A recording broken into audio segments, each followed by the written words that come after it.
ये तो मुर्दा घर है और हम यहाँ कैसे आ गए? स्वाति और विकास देखते हैं कि वो पोस्टमार्टम रूम में बेड पर हैं। स्वाति लाइट ऑन करती है। विकास और स्वाति बाहर भागने की कोशिश करते हैं और गेट बंद हो जाता है।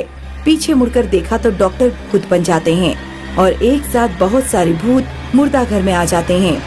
नहीं नहीं नहीं नहीं नहीं, हमें कुछ मत करना, नहीं। हमें जाने दो।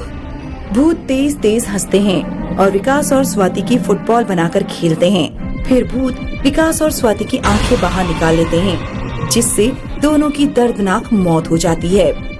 अगली सुबह हॉस्पिटल के सारे स्टाफ ने आकर देखा कि रिसेप्शन पर 2 लाशें रखी हुई हैं। ये देखकर सभी हैरान हो जाते हैं। एक लेडी डॉक्टर करिश्मा बाहर भाग गई।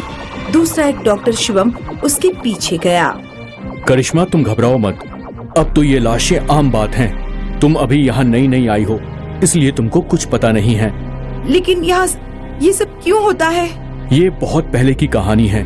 यहाँ एक दर्दनाक घटना हुई। ऐसा क्या हुआ था? यहाँ एक प्राइवेट हॉस्पिटल था जो बाद में सरकारी हॉस्पिटल में बदल गया, क्योंकि इस हॉस्पिटल के तीनों मालिकों को भूतों ने मार डाला था। इनके बीच क्या दुश्मनी थी और ये भूत कैसे? हॉस्पिटल के मालिक तीनों डॉक्टर हॉस्पिटल के जंगल में होने का फायदा उठाते थे।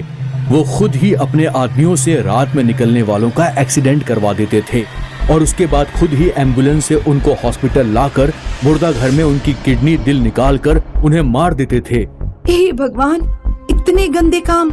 हाँ, और वो लोग सिर्फ यहीं पर नहीं रुके, बल्कि एक दिन तो उन लोगों ने हद ही कर दी थी। पूरी बस का एक्सीडेंट करवा दिया।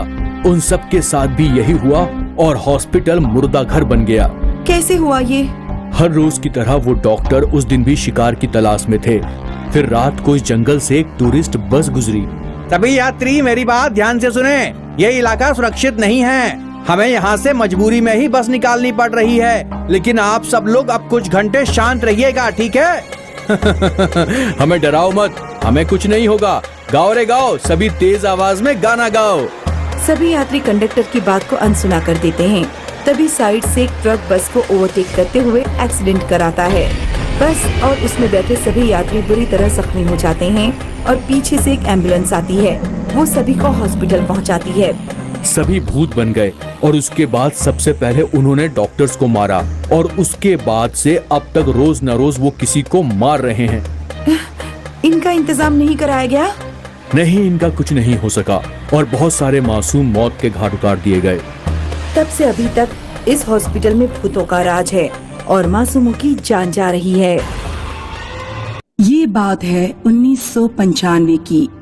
गोरखपुर शहर के सिटी हॉस्पिटल में सुनीता नाम की एक नर्स काम करती थी। एक रात वो हॉस्पिटल में होती है और उसकी नाइट ड्यूटी लग जाती है। वे अपने पति हेमंत को फोन करती है। हेमंत, आज मेरी नाइट ड्यूटी लगी है, मैं आज हॉस्पिटल में ही रहूंगी। खाना खा लेना और आराम से सो जाना। ठीक है सुनीता, तुम भी अपना ख्याल रखना। सुनीता फोन रखती है और देखती है कि एक इमरजेंसी केस आया है और मरीज की हालत बहुत ही खराब है। डॉक्टर महेश उस पेशेंट को आईसीयू में ले जाते हैं। सुनीता भी उनके साथ जाती है। पेशेंट की हालत बहुत ही ज्यादा खराब है सुनीता, हम बचा नहीं पाएंगे। महेश कोशिश करते हैं लेकिन उस पेशेंट को बचा नहीं पाते। इनके घर वालों को इन्फॉर्म कर दो सुनीता। जी डॉक्टर। महेश और सुनीता आईसीयू से चले जाते हैं। आत्मा लाश को देखकर हंस रही होती है।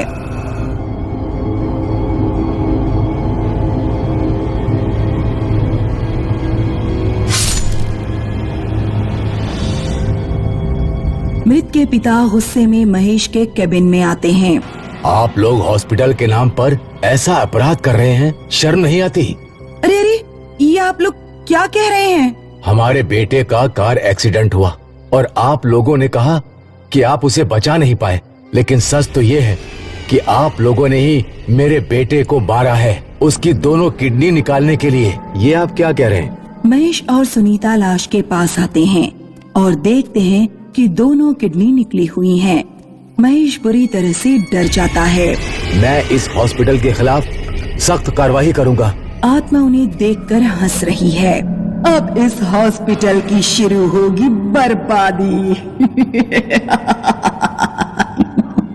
हॉस्पिटल में किडनी चुराने के केसेस बढ़ने लगते हैं। इन घटनाओं के कारण हॉस्पिटल का नाम खराब हो रहा होता है।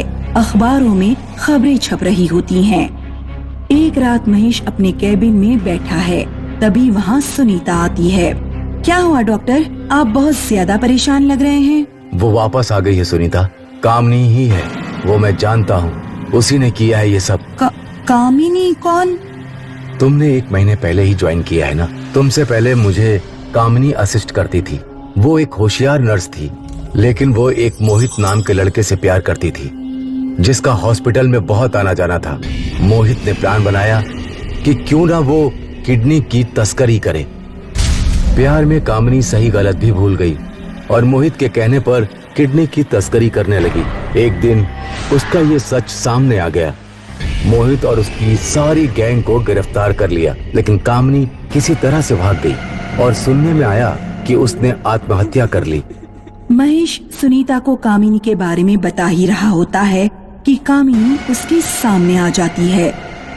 क्यों डॉक्टर, मेरे बारे में बता रहे थे इसे? हाँ? महेश और सुनीता डर जाते हैं। तुम सबकी वजह से मुझसे मेरा प्यार छीन गया। मैं इस हॉस्पिटल को बर्बाद कर दूंगी, तुम सबको बर्बाद कर दूंगी। जो कुछ भी हुआ उसमें तुम्हारी गलती है। तुमने किडनी बेचने का अपराध किया, जिसकी सजा तुम्हें मिली।